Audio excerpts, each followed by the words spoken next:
Welcome back once again. Wahageze ni kuri The Story Time nk'ibisanzwe. Uno munsi wa none nkabona kuzaniye agafilme k'abanya Nigeria kitwa My Daughter's Secret. Icyo usabwa ni ukora subscribe, like ndetse na comment.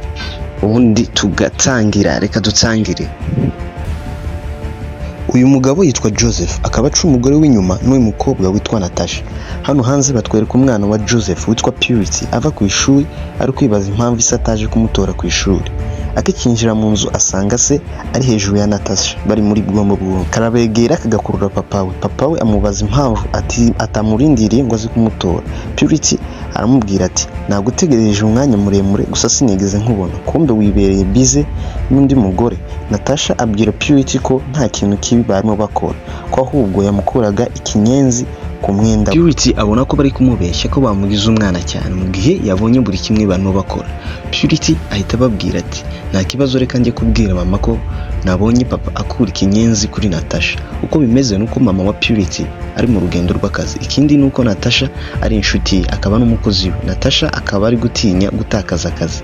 Joseph nawe ari gutinya ko yahita ahabwa gatanya. Merenya ko bagiye gukora ibishoboka byose kugira ngo Purity ntabibigire mama we. Baramuzana bakamwicaza bakamubwiza ukuri banamusaba imbabazi. Purity amera nk'aho atumva ibyo bari kuvuga, avuga ati aba bantu bari kumusaba imbabazi bahagaze, ababwira kumusaba imbabazi bapfukamye.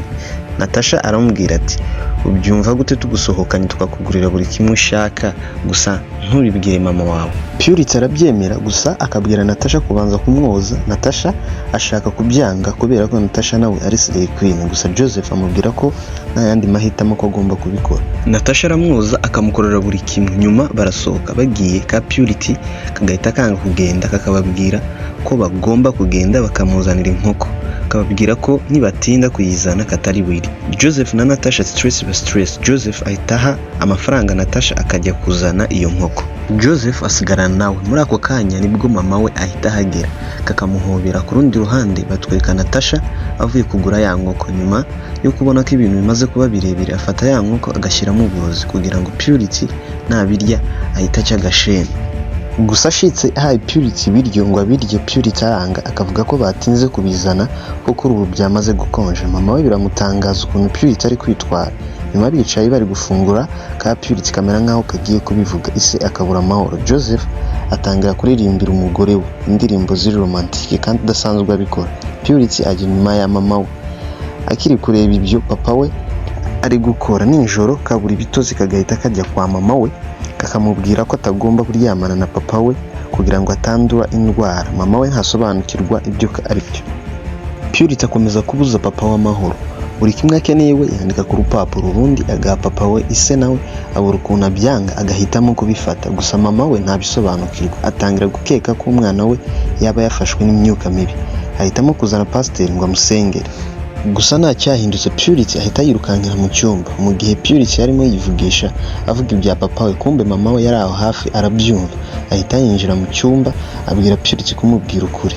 Nyuma yo kumva ukuri mama we ararakara cyane, agahita asohoka ahura na Natasha amukubita urushi, amubwira ko atagikeneye kumubona haba ku kazi cyangwa mu rugo iwe. Ahita anapakira igikapu, gusa Purity ntaba ashaka ko ababyeyi biwe batandukana.